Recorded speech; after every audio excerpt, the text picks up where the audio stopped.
Good morning students. I am Pooja, your Hindi teacher. बच्चों, आज हम दिव्य भारती पाठ्य पुस्तिका से पाठ 2 की रीडिंग करेंगे, पेज नंबर 12। तो बच्चों, मैं आपको बता दूं, कल हमने साहसी रूपा पाठ 2 पेज नंबर 11 की रीडिंग करी थी और छोटा सा मैंने इसका सार समझाया था। तो बच्चों, हमने पेज नंबर 11 जो हमारा सार था उसको मैं एक बार आपको और एक्सप्लेन कर दूं। तो बच्चों, इसमें क्या था कि रूपा जो थी एक अकेली संतान थी अपने माता पिता की। रात को जब वो अपने मम्मी पापा के साथ सो रही थी तो उसको किसी की कोई उसको घर में आवाज़ सुनाई दी। तो उसने अपने पापा को उठाया, लेकिन पापा ने उसको ये बोलकर सुला दिया कि नहीं, शायद तुम्हारा भ्रम है, घर में कोई भी नहीं है, तुम सो जाओ। लेकिन थोड़ी देर के बाद फिर से कोई आवाज़ सुनाई देती है, तब वो फिर से अपने पापा को उठाती है। तो पापा और साथ में उसकी मम्मी भी उठ जाती हैं, तो उनको कदमों की आहट की सुनाई देती है तीनों को। तो कदमों की आहट, पैरों की चलने की आवाज़, तो उन तीनों को भी यकीन हो जाता है कि हाँ, घर में कोई है। तो वो अपने रूम का जो दरवाज़ा होता है उसकी कुंडी को खोल देते हैं और जो चोर होते हैं उनके घर में घुस आए थे। चोर उनकी जहाँ पर वो सो रहे थे उसी रूम की तरफ वो जाते हैं और जब वो चोर अंदर आते हैं तो रूपा के पापा ने एक हाथ में डंडा लिया होता है जो उनके रूम में था, चोर को उन पे हमला करने के लिए। लेकिन जैसे ही रूपा के पापा ने चोरों पर हमला किया तो जो चोर के पास चाकू था ये देखकर वो तीनों डर गए और चोर ने उनको डराकर धन, जो भी पैसे थे और गहने थे, उनको मांगना शुरू किया। तो ये हमारा कल का था। अब नेक्स्ट जो है हमारा पेज नंबर 12। तो इसमें क्या था बच्चों, जैसे ही चोर ने धन और गहने के बारे में पूछा तो रूपा ने बड़ी चालाकी से बताया कि आप घर के पीछे वाले स्टोर में पड़े धन के बारे में क्यों नहीं बता देते। तो वो अपने पापा से बड़ी चालाकी से कहती है कि पापा, जो हमारा पीछे स्टोर है उसमें जो गहने रखे हैं, धन हमारा रखा है, तो आप उस स्टोर के बारे में चोरों को क्यों नहीं बता देते। अब क्या था बच्चों, पापा को रूपा की बात समझ में नहीं आ रही थी। क्यों? क्योंकि उनके पास तो ऐसा कुछ भी नहीं था और वो सोचते हैं कि रूपा ऐसा क्यों बोल रही है, हमारे पास तो धन ही नहीं है। तभी रूपा ने पापा को आँख के संकेत से इशारा किया।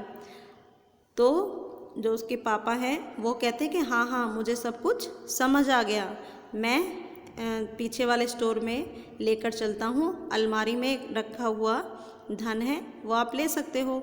अब पापा को रूपा की जो चाल थी वो समझ में आ गई थी। अब रूपा अपने पापा से बोली, हाँ हाँ, मुझे भी याद आ गया, चलो मैं स्टोर दिखा दूँ। तो आगे आगे रूपा चलती है और पीछे पीछे चोर बड़ी होशियारी से, चालाकी से, बड़े खुश होकर चोर चलते हैं कि अब हमें धन मिल जाएगा। लेकिन जैसे ही चोर स्टोर में गया, रूपा ने स्टोर की कुंडी लगा दी और रूपा और पापा माँ जल्दी से घर के बाहर भागे और चोर चोर कहकर चिल्लाने लगे, शोर मचाने लगे।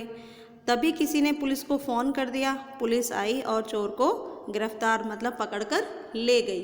तो इस तरह से जो रूपा थी वो बहुत साहसी थी। उसने अपनी बुद्धिमत्ता से, बुद्धिमान होने के कारण उसने बड़ी हिम्मत से काम लिया।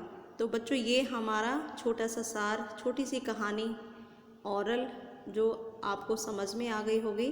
तो अब हम नेक्स्ट पेज नंबर 12 की रीडिंग करेंगे और उसको फिर से समझेंगे।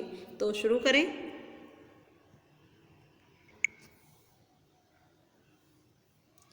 उसने चोर को सुनाते हुए पापा से कहा, आप इसे घर के पीछे वाले स्टोर में पड़े धन के बारे में क्यों नहीं बता देते। तो ये रूपा ने कहा था पापा को चोर के लिए कि चोर को आप उस धन के बारे में क्यों नहीं बता देते, ऐसे उनसे क्या लाभ जो हमारे प्राण ही हर ले, जो हमें मार दे। पापा को रूपा की बात समझ में नहीं आ रही थी। वह चोर के सामने गिड़गिड़ाने लगे, हमारे पास सचमुच कोई धन नहीं है। चोर को क्रोध आ गया, गुस्सा आ गया चोर को। वह उन्हें डराते हुए कहने लगा, तुम आराम से मुझे अपने स्टोर में पड़े धन के बारे में बता दो, नहीं तो यह चाकू तुम्हारे आर पार हो जाएगा। तभी रूपा ने पापा को आंख के संकेत से इशारा करते हुए समझाते हुए कहा, पापा मैं उस धन की बात कर रही हूँ जो हमने पीछे वाले स्टोर में एक अलमारी में रखा हुआ है। अब पापा को सारी चाल समझ में आ गई। वे चोर से बोले, हाँ हाँ मुझे याद आ गया, चलो तुम्हें स्टोर दिखा दूँ।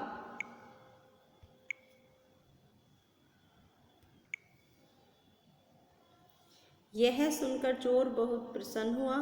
फिर वे सब चोर को स्टोर की ओर ले चले। रूपा बहुत चालाक थी, वह अपनी मीठी मीठी बातों से चोर को उलझा रही थी। चोर भी उत्साहित होकर आगे आगे चल पड़ा।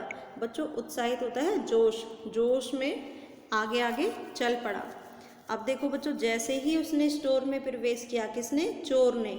रूपा ने तुरंत स्टोर का दरवाज़ा बंद कर कुंडी लगा दी। वह इसी अवसर की तलाश में थी। अवसर होता है बच्चों मौका।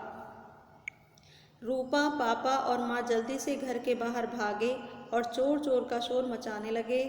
शोर सुनकर सभी पड़ोसी उनके घर आ गए। एक पड़ोसी ने पुलिस को फ़ोन कर दिया। पुलिस आई और चोर को गिरफ्तार करके ले गई। सभी लोग रूपा की बुद्धिमानी और साहस की प्रशंसा करने लगे। तो ये थी बच्चों हमारी साहसी रूपा की कहानी। अब हम इसकी बात करेंगे प्रश्न उत्तर। फेयर नोटबुक पे आपको राइट करने हैं सुंदर हैंडराइटिंग के साथ। 2 प्रश्न हमने कल करे थे और नेक्स्ट हम 2 आज करेंगे।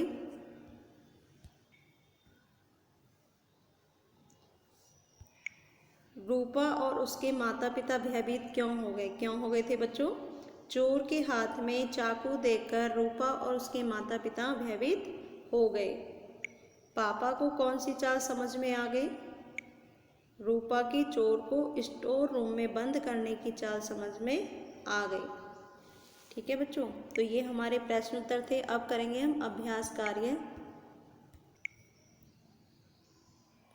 अभ्यास कार्य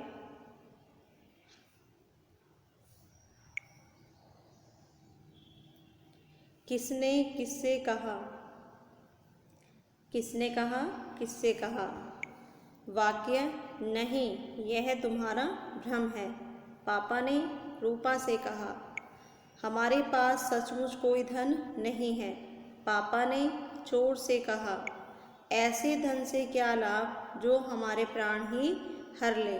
रूपा ने पापा से कहा, चलो तुम्हें स्टोर दिखा दूँ। पापा ने चोर से कहा।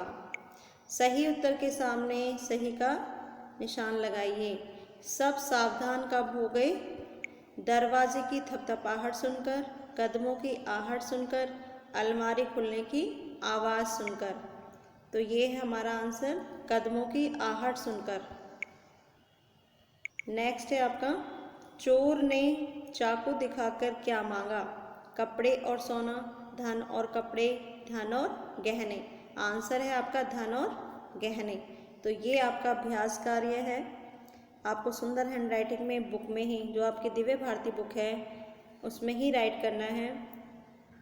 तो बच्चों आज के लिए सिर्फ इतना ही। Thank you.